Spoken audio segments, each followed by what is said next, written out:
تفہیم القرآن سید ابوالعلا مودودی سورہ زخرف آیات 1 تا 25 حصہ اول اعوذ باللہ من الشیطان الرجیم بسم اللہ الرحمن الرحیم حامیم ہے میم والکتاب المبین انا جعلناہ قرآنا عربیا لعلکم تعقلون۔ قسم ہے اس واضح کتاب کی کہ ہم نے اسے عربی زبان کا قرآن بنایا ہے تاکہ تم لوگ سمجھو۔ تفسیر۔ قرآن مجید کی قسم جس بات پر کھائی گئی ہے وہ یہ ہے کہ اس کتاب کے مصنف ہم ہیں، نہ کہ محمد صلی اللہ علیہ وآلہ وسلم، اور قسم کھانے کے لیے قرآن کی جس صفت کا انتخاب کیا گیا ہے وہ یہ ہے کہ یہ کتاب مبین ہے۔ اس صفت کے ساتھ قرآن کے کلام الہی ہونے پر خود قرآن کی قسم کھانا آپ یہ معنی دے رہا ہے کہ لوگوں، یہ کھلی کتاب تمہارے سامنے موجود ہے، اسے آنکھیں کھول کر دیکھو، اس کے صاف صاف غیر مبہم مضامین، اس کی زبان، اس کا ادب، اس کی حق و باطل کے درمیان ایک واضح خط امتیاز کھینچ دینے والی تعلیم، یہ ساری چیزیں اس حقیقت کی صریح شہادت دے رہی ہیں کہ اس کا مصنف خداوند عالم کے سوا کوئی دوسرا نہیں ہو سکتا۔ پھر یہ جو فرمایا کہ ہم نے اسے عربی زبان کا قرآن بنایا ہے تاکہ تم اسے سمجھو، اس کے دو مطلب ہیں۔ ایک یہ کہ یہ کسی غیر زبان میں نہیں ہے بلکہ تمہاری اپنی زبان میں ہے، اس لیے اسے جانچنے پرکھنے اور اس کی قدر و قیمت کا اندازہ کرنے میں تمہیں کوئی دقت نہیں پیش آ سکتی۔ یہ کسی عجمی زبان میں ہوتا تو تم یہ عذر پیش کر سکتے تھے کہ ہم اس کلام الہی ہونے یا نہ ہونے کی جانچ ہم اس کے کلام الہی ہونے یا نہ ہونے کی جانچ کیسے کر سکتے ہیں جبکہ ہماری سمجھ میں یہ بات نہیں آ رہی۔ لیکن اس عربی قرآن کے متعلق تم یہ عذر کیسے کر سکتے ہو؟ اس کا ایک ایک لفظ تمہارے لیے واضح ہے، اس کی ہر عبارت اپنی زبان اور اپنے مضمون دونوں کے لحاظ سے تم پر روشن ہے۔ خود دیکھ لو کہ کیا یہ محمد صلی اللہ علیہ وآلہ وسلم کا یا کسی دوسرے عرب کا کلام ہو سکتا ہے؟ دوسرا مطلب اس ارشاد کا یہ ہے کہ اس کتاب کی زبان ہم نے عربی اس لیے رکھی ہے کہ ہم عرب قوم کو مخاطب کر رہے ہیں اور وہ عربی زبان کے قرآن کو سمجھ سکتی ہے۔ عربی میں قرآن نازل کرنے کی اس صریح معقول وجہ کو نظر انداز کر کے جو شخص صرف اس بنا پر اسے کلام الہی کے بجائے کلام محمد صلی اللہ علیہ وآلہ وسلم قرار دیتا ہے کہ محمد صلی اللہ علیہ وآلہ وسلم کی مادری زبان بھی عربی ہے تو وہ بڑی زیادتی کرتا ہے۔ اس دوسرے مطلب کو سمجھنے کے لیے تفہیم القرآن جلد 4 سورہ حامیم السجدہ آیت 24 مع حاشیہ نمبر 54 ملاحظہ فرمائیں۔ وَإِنَّهُ فِي أُمِّ الْكِتَابِ لَدَيْنَا، اور در حقیقت یہ ام الکتاب میں ثبت ہے ہمارے ہاں۔ تفسیر۔ ام الکتاب سے مراد ہے اصل کتاب، یعنی وہ کتاب جس سے تمام انبیاء علیہم السلام پر نازل ہونے والی کتابیں ماخوذ ہیں۔ اسی کو سورہ واقعہ میں کتاب مکنون، پوشیدہ اور محفوظ کتاب کہا گیا ہے، اور سورہ بروج میں اس کے لیے لوح محفوظ کے الفاظ استعمال کیے گئے ہیں، یعنی ایسی لوح جس کا لکھا مٹ نہیں سکتا اور جو ہر قسم کی دراندازی سے محفوظ ہے۔ قرآن کے متعلق یہ فرما کر کہ یہ ام الکتاب میں ہے، ایک اہم حقیقت پر متنبہ فرمایا گیا ہے۔ اللہ تعالیٰ کی طرف سے مختلف زمانوں میں مختلف ملکوں اور قوموں کی ہدایت کے لیے مختلف انبیاء علیہم السلام پر مختلف زبانوں میں کتابیں نازل ہوتی رہی ہیں، مگر ان سب میں دعوت ایک ہی عقیدے کی طرف دی گئی، حق ایک ہی سچائی کو قرار دیا گیا، خیر و شر کا ایک ہی معیار پیش کیا گیا، اخلاق و تہذیب کے یکساں اصول دیے گئے، اور فی الجملہ ایک ہی دین جس سے یہ سب کتابیں لے کر آئی ہیں۔ اس کی وجہ یہ ہے کہ ان سب کی اصل ایک ہے اور صرف عبارتیں مختلف ہیں، ایک ہی معنی ہے جو اللہ تعالیٰ کے ہاں ایک بنیادی کتاب میں ثبت ہیں، اور جب کبھی ضرورت پیش آئی اس نے کسی نبی کو مبعوث کر کے وہ معنی حال اور موقع کی مناسبت سے ایک خاص عبارت اور خاص زبان میں نازل فرما دیے۔ اگر بالفرض اللہ تعالیٰ نے فیصلہ محمد صلی اللہ علیہ وآلہ وسلم کو عرب کے بجائے کسی اور قوم میں پیدا کرنے کا کیا ہوتا تو یہی قرآن وہ حضور صلی اللہ علیہ وسلم پر دوسری زبان میں نازل ہوتا، لیکن بنیادی طور پر تعلیم و ہدایت یہی ہوتی اور یہی قرآن ہوتا، اگرچہ قرآن عربی نہ ہوتا۔ اسی مضمون کو سورہ شعراء میں یوں ادا کیا گیا ہے: وَإِنَّهُ لَتَنزِيلٌ مِّن رَّبِّ الْعَالَمِينَ إِلَى بِلِسَانٍ عَرَبِيٍّ مُّبِينٍ وَإِنَّهُ لَفِي الزُّبُرِ الْأَوَّلِينَ۔ یہ رب العالمین کی نازل کردہ کتاب ہے سے لے کر صاف صاف عربی زبان میں، اور یہ اگلے لوگوں کی کتابوں میں بھی موجود ہے۔ تشریح کے لیے ملاحظہ ہو تفہیم القرآن جلد سوم، سورہ شعراء، حواشی 119 تا 121۔ لعلی حکیم، بڑی بلند مرتبہ اور حکمت سے لبریز کتاب۔ تفسیر: اس فقرے کا تعلق کتاب مبین سے بھی ہے اور ام الکتاب سے بھی، یعنی یہ تعریف قرآن کی بھی ہے اور اس اصل کتاب کی بھی جس سے قرآن منقول یا ماخوذ ہے۔ اس تعریف سے یہ بات ذہن نشین کرنی مقصود ہے کہ کوئی شخص اپنی نادانی سے اس کتاب کی قدر و منزلت نہ پہچانے اور اس کی حکیمانہ تعلیم سے فائدہ نہ اٹھائے تو یہ اس کی اپنی بدقسمتی ہے۔ کوئی اگر اس کی حیثیت کو گرانے کی کوشش کرے اور اس کی باتوں میں کیڑے ڈالے تو یہ اس کی اپنی رذالت ہے۔ کسی کی ناقدری سے یہ بے قدر نہیں ہو سکتی اور کسی کے خاک ڈالنے سے اس کی حکمت چھپ نہیں سکتی۔ یہ تو بجائے خود ایک بلند مرتبہ کتاب ہے جسے اس کی بے نظیر تعلیم، اس کی معجزانہ بلاغت، اس کی بے عیب حکمت اور اس کے عالیشان مصنف کی شخصیت نے بلند کیا ہے۔ یہ کسی کے گرائے کیسے گر جائے گی؟ آگے چل کر آیت 44 میں قریش کو خاص طور پر اور اہل عرب کو بالعموم یہ بتایا گیا ہے کہ جس کتاب کی تم اس طرح ناقدری کر رہے ہو، اس کے نزول نے تم کو ایک بہت بڑے شرف کا موقع دیا ہے جسے اگر تم نے کھو دیا تو خدا کے سامنے تمہیں سخت جواب دہی کرنی ہوگی۔ ملاحظہ ہو حاشیہ 39۔ أَفَنَضْرِبُ عَنْكُمُ الذِّكْرَ صَفْحًا إِن كُنتُمْ قَوْمًا مُسْرِفِينَ۔ اب کیا ہم تم سے بیزار ہو کر یہ درس نصیحت تمہارے ہاں بھیجنا چھوڑ دیں صرف اس لیے کہ تم حد سے گزرے ہوئے لوگ ہو؟ تفسیر: اس ایک فقرے میں پوری داستان سمیٹ دی گئی جو محمد صلی اللہ علیہ وآلہ وسلم کے اعلان نبوت کے وقت سے لے کر ان آیات کے نزول تک پچھلے چند برس میں ہو گزری تھی۔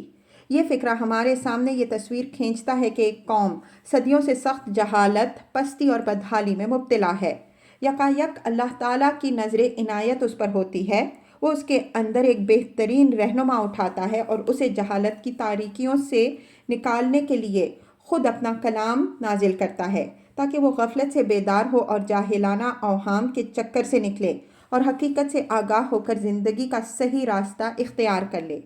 مگر اس قوم کے نادان لوگ اور اس کے خود غرض قبائلی سردار اس رہنما کے پیچھے ہاتھ دھو کر پڑ جاتے ہیں اور اسے ناکام کرنے کے لیے ایڑی چوٹی کا زور لگا دیتے ہیں۔ جو سال پر سال گزرتے جاتے ہیں ان کی عداوت اور شرارت بڑھتی چلی جاتی ہے، یہاں تک کہ وہ اسے قتل کر دینے کی ٹھان لیتے ہیں۔ اس حالت میں ارشاد ہو رہا ہے کہ کیا تمہاری اس نالائکی کی وجہ سے ہم تمہاری اصلاح کی کوشش چھوڑ دیں، اس درس نصیحت کا سلسلہ روک دیں اور تمہیں اسی پستی میں پڑا رہنے دیں جس میں تم صدیوں سے گرے ہوئے ہو؟ کیا تمہارے نزدیک واقعی ہماری رحمت کا تقاضا یہی ہونا چاہیے؟ تم نے کچھ سوچا بھی کہ خدا کے فضل کو ٹھکرانا اور حق سامنے آ جانے کے بعد باطل پر اصرار کرنا تمہیں کس انجام سے دوچار کرے گا؟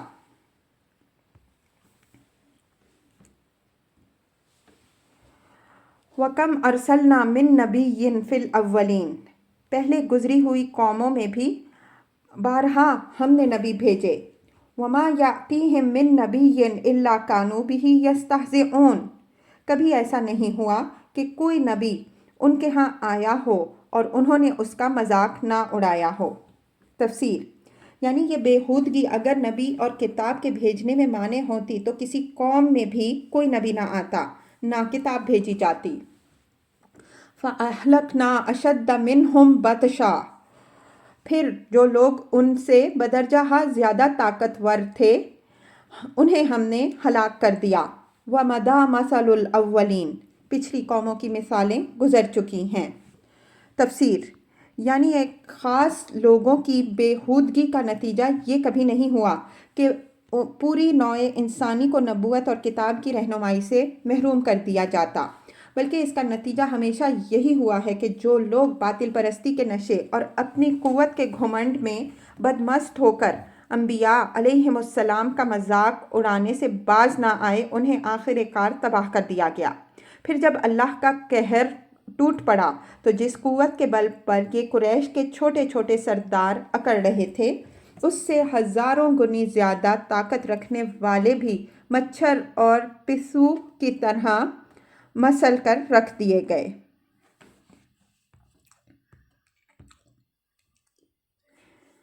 وَلَئِن سَأَلْتَهُم مَّنْ خَلَقَ السَّمَاوَاتِ وَالْأَرْضَ،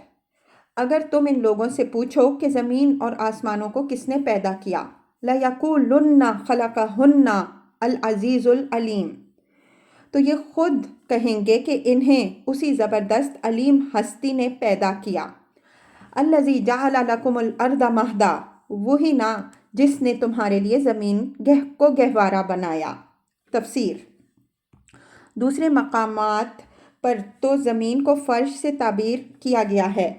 یہاں اس کے لیے گہوارہ کا لفظ استعمال فرمایا گیا ہے، یعنی جس طرح ایک بچہ اپنے پنگھوڑے میں آرام سے لیٹا ہوتا ہے، ایسے آرام کی جگہ تمہارے لیے اس عظیم الشان کرے کو بنا دیا جو فضا میں معلق ہے، جو 1000 میل فی گھنٹہ کی رفتار سے اپنے محور پر گھوم رہا ہے، جو 66,000 میل فی گھنٹہ کی رفتار سے رواں دواں ہے، جس کے پیٹ میں وہ آگ بھری ہے کہ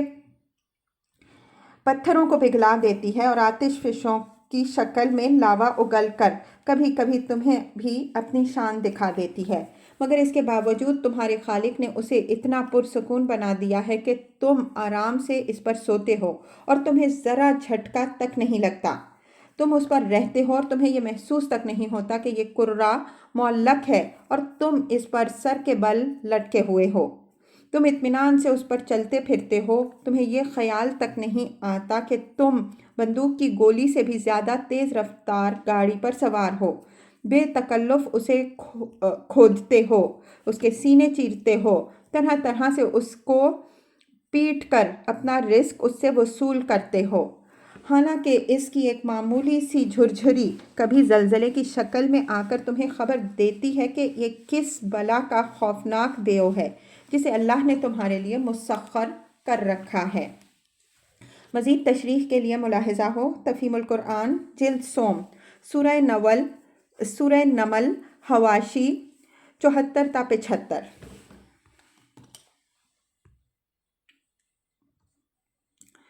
وَجَعَلَ لَكُمْ فِيهَا سُبُلًا،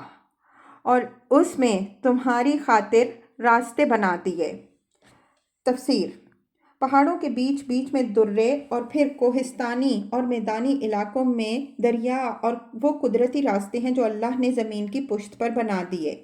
انسان انہی کی مدد سے کرۂ زمین پر پھیل گیا۔ پھر اگر پہاڑی سلسلوں کو کسی شگاف کے بغیر بالکل ٹھوس دیوار کی شکل میں کھڑا کر دیا جاتا اور زمین میں کہیں دریا، ندیاں، نالے نہ ہوتے تو انسان جہاں پیدا ہوا تھا اسی علاقے میں مقید ہو کر رہ جاتا۔ پھر اللہ نے مزید فضل یہ فرمایا کہ تمام روئے زمین کو یکساں بنا کر نہیں رکھ دیا، بلکہ اس میں قسم قسم کے ایسے امتیازی نشانات، لینڈ مارکس قائم کر دیے جن کی مدد سے انسان مختلف علاقوں کو پہچانتا ہے اور ایک علاقے سے دوسرے علاقے کا فرق محسوس کرتا ہے۔ یہ دوسرا اہم ذریعہ ہے جس کی بدولت انسان کے لیے زمین میں نقل و حرکت آسان ہوئی۔ اس نعمت کی قدر آدمی کو اس وقت معلوم ہوتی ہے جب اسے کسی لق و دق صحرا میں جانے کا اتفاق ہوتا ہے جہاں سینکڑوں میل تک زمین ہر قسم کے امتیازی نشانات سے خالی ہوتی ہے اور آدمی کو کچھ پتہ نہیں چلتا کہ وہ کہاں سے کہاں پہنچا ہے اور آگے کدھر جانا ہے۔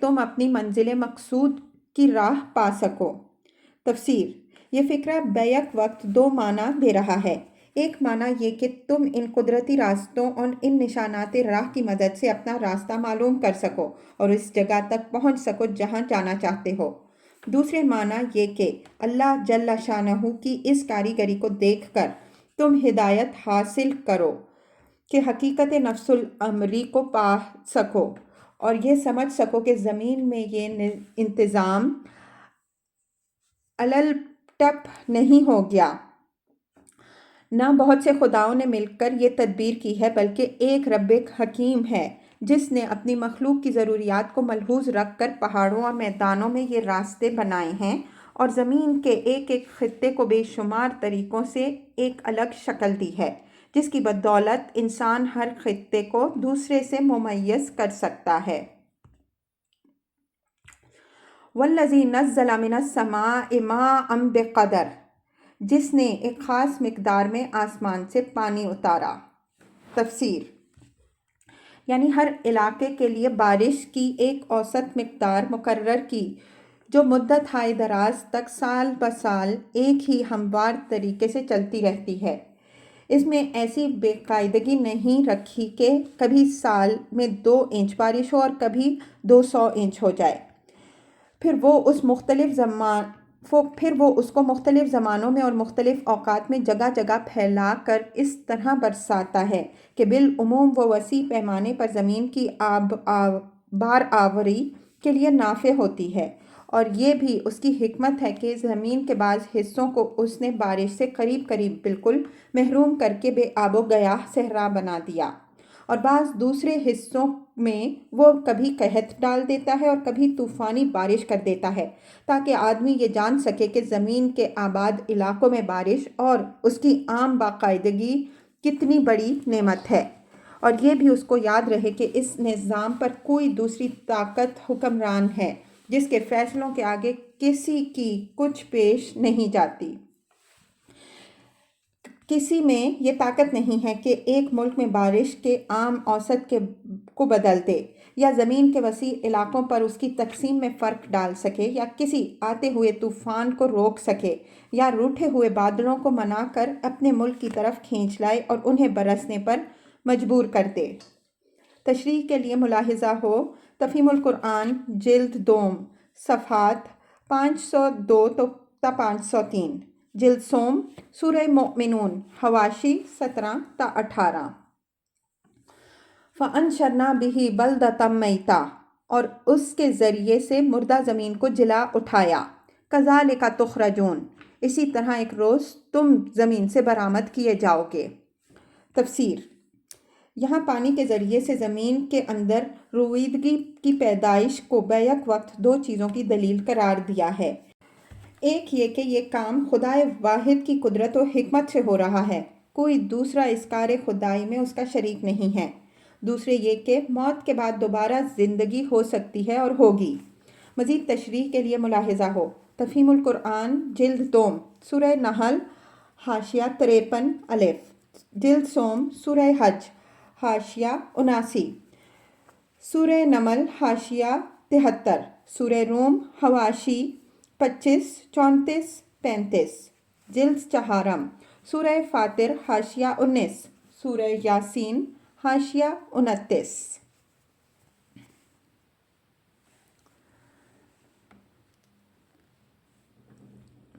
وَالَّذِي خَلَقَ الْأَزْوَاجَ كُلَّهَا، وہی جس نے یہ تمام جوڑے پیدا کیے۔ تفسیر: جوڑوں سے مراد صرف نوع انسانی کے زن و مرد اور حیوانات و نباتات کے نر و مادہ نہیں، بلکہ دوسری بے شمار چیزیں بھی ہیں جن کو خالق نے ایک دوسرے کا جوڑا بنایا، اور جن کے اختلاط اور یا امتزاج سے دنیا میں نئی نئی چیزیں وجود میں آتی ہیں۔ مثلاً عناصر میں بعض کا بعض سے جوڑ لگتا ہے اور بعض کا بعض سے نہیں لگتا۔ جن کا جوڑ ایک دوسرے سے لگتا ہے انہی کے ملنے سے طرح طرح کی ترکیبیں واقع ہو رہی ہیں، یا مثلاً بجلی میں منفی اور مثبت بجلیاں ایک دوسرے کا جوڑ، اور ان کی باہمی کشش ہی دنیا میں عجیب و غریب کرشموں کی موجب بن رہی ہے، اور دوسرے ان گنت جوڑے جو قسم قسم کی مخلوقات کے اندر اللہ تعالیٰ نے پیدا کیے ہیں، ان کی ساخت اور ان کی باہمی مناسبتوں اور ان کے تعامل کی گوناگون شکلوں اور ان کے ملنے سے پیدا ہونے والے نتائج پر اگر انسان غور کرے تو اس کا دل یہ گواہی دیے بغیر نہیں رہ سکتا کہ یہ سارا کارخانہ عالم کسی ایک زبردست صانع حکیم کا بنایا ہوا ہے اور اسی کی تدبیر سے یہ چل رہا ہے۔ صرف ایک عقل کا اندھا ہی یہ فرض کر سکتا ہے کہ یہ سب کچھ کسی حکیم کے بغیر ہوا اور ہو رہا ہے، یا اس میں ایک سے زیادہ خداؤں کی دخیل کاری کا کوئی امکان ہے۔ وَجَعَلَ لَكُم مِّنَ الْفُلْكِ وَالْأَنْعَامِ مَا تَرْكَبُونَ لِتَسْتَوُوا عَلَى ظُهُورِهِ ثُمَّ تَذَكَّرُوا نِعْمَةَ رَبِّكُمْ إِذَا اسْتَوَيْتُمْ عَلَيْهِ، اور جس نے تمہارے لیے کشتیوں اور جانوروں کو سواری بنایا تاکہ تم ان کی پشت پر چڑھو، اور جب تم ان پر بیٹھو تو اپنے رب کا احسان یاد کرو۔ وَتَقُولُوا، اور تاکہ تم کہو کہ سبحان الذی سخر لنا ھذا وما کنا لہ مقرنین، پاک ہے وہ جس نے ہمارے لیے ان چیزوں کو مسخر کر دیا ورنہ ہم انہیں قابو میں لانے کی طاقت نہ رکھتے تھے۔ تفسیر، یعنی زمین کی تمام مخلوقات میں تنہا انسان کو کشتیاں اور جہاز چلانے اور سواری کے لیے جانور استعمال کرنے کی یہ مقدرت اللہ تعالیٰ نے اس لیے تو نہیں دی تھی کہ وہ غلے کی بوریوں کی طرح ان پر لد جائے اور کبھی نہ سوچے کہ آخر وہ کون ہے جس نے ہمارے لیے بحر زخار میں کشتیاں دوڑانے کے امکانات پیدا کیے، اور جس نے جانوروں کی بے شمار اقسام میں سے بعض کو اس طرح پیدا کیا کہ وہ ہم سے بدرجہ زیادہ طاقتور ہونے کے باوجود ہمارے تابع فرمان بن جاتے ہیں اور ہم ان پر سوار ہو کر جدھر چاہتے ہیں انہیں لیے پھرتے ہیں۔ ان نعمتوں سے فائدہ اٹھانا اور نعمت دینے والے کو فراموش کر دینا دل کے مردہ اور عقل و ضمیر کے بے حس ہونے کی علامت ہے۔ ایک زندہ اور حساس قلب و ضمیر رکھنے والا انسان تو ان سواریوں پر جب بیٹھے گا تو اس کا دل احساس نعمت اور شکر نعمت کے جذبے سے لبریز ہو جائے گا۔ وہ پکار اٹھے گا کہ پاک ہے وہ ذات جس نے میرے لیے ان چیزوں کو مسخر کیا، پاک ہے اس سے کہ اس کی ذات و صفات اور اختیارات میں کوئی اس کا شریک ہو، پاک ہے اس کمزوری سے کہ اپنی خدائی کا کام خود چلانے سے وہ عاجز ہو اور دوسرے مددگار خداؤں کی اسے حاجت پیش آئے، پاک ہے اس سے کہ میں ان نعمتوں کا شکریہ ادا کرنے میں اس کے ساتھ کسی اور کو شریک کروں۔ اس آیت کے منشا کی بہترین عملی تفسیر رسول اللہ صلی اللہ علیہ وآلہ وسلم کے وہ اذکار ہیں جو سواریوں پر بیٹھتے وقت آپ صلی اللہ علیہ وآلہ وسلم کی زبان مبارک پر جاری ہوتے تھے۔ حضرت عبداللہ بن عمر رضی اللہ تعالیٰ عنہ فرماتے ہیں کہ حضور صلی اللہ علیہ وآلہ وسلم جب سفر پر جانے کے لیے سواری پر بیٹھتے تو 3 مرتبہ اللہ اکبر کہتے، پھر یہ آیت پڑھتے اور اس کے بعد یہ دعا مانگا کرتے، اللہم انی اسألک فی سفری ھذا البر والتقوی ومن العمل ما ترضی، اللہم ہون لنا السفر وطول لنا البعید، اللہم انت صاحب فی السفر وخلیفۃ فی الاہل، اللہم اصبحنا فی سفرنا واخلفنا فی اہلنا۔ خدایا، میں تجھ سے درخواست کرتا ہوں کہ میرے اس سفر میں مجھے نیکی اور تقوی اور ایسے عمل کی توفیق دے جو تجھے پسند ہوں۔ خدایا، ہمارے لیے سفر کو آسان کر دے اور لمبی مسافت کو لپیٹ دے۔ خدایا، تو ہی سفر کا ساتھی ہے اور ہمارے پیچھے ہمارے اہل و عیال کا نگہبان ہے۔ خدایا، ہمارے سفر میں ہمارے ساتھ اور پیچھے ہمارے گھر والوں کی خبر گیری فرما۔ حضرت علی رضی اللہ تعالیٰ عنہ فرماتے ہیں کہ ایک مرتبہ رسول اللہ صلی اللہ علیہ وآلہ وسلم نے بسم اللہ کہہ کر رکاب میں پاؤں رکھا، پھر سوار ہونے کے بعد فرمایا الحمدللہ سبحان الذی سخر لنا ھذا وما کنا لہ مقرنین وإنا الی ربنا لمنقلبون، پھر 3 دفعہ الحمدللہ اور 3 دفعہ اللہ اکبر کہا اور پھر فرمایا سبحانک لا الہ الا انت قد ظلمت نفسی فاغفر لی۔ اس کے بعد آپ صلی اللہ علیہ وآلہ وسلم ہنس دیے۔ میں نے پوچھا یا رسول اللہ صلی اللہ علیہ وآلہ وسلم آپ ہنس کس بات پر رہے ہیں؟ فرمایا بندہ جب رب اغفر لی کہتا ہے تو اللہ تبارک و تعالیٰ کو اس کی یہ بات بڑی پسند آتی ہے۔ وہ فرماتا ہے کہ میرا یہ بندہ جانتا ہے کہ میرے سوا مغفرت کرنے والا کوئی اور نہیں ہے۔ ایک صاحب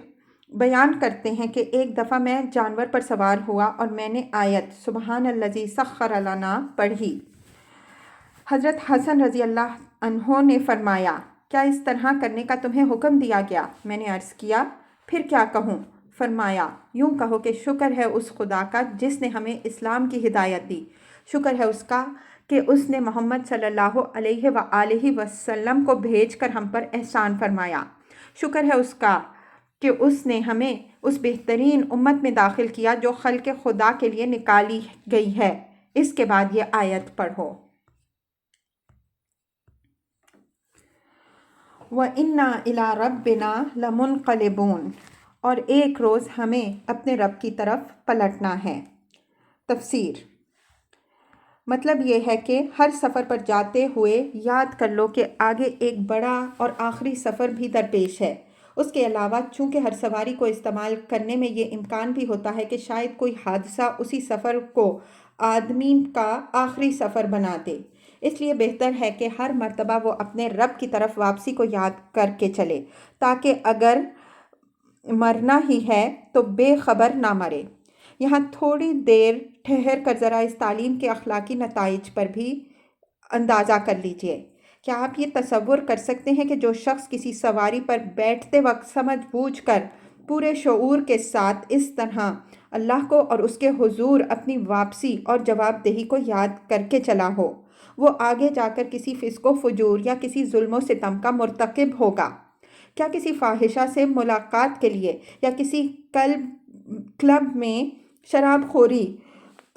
اور قمار بازی کے لیے جاتے وقت بھی کوئی شخص یہ کلمات زبان سے نکال سکتا ہے یا ان کا خیال کر سکتا ہے؟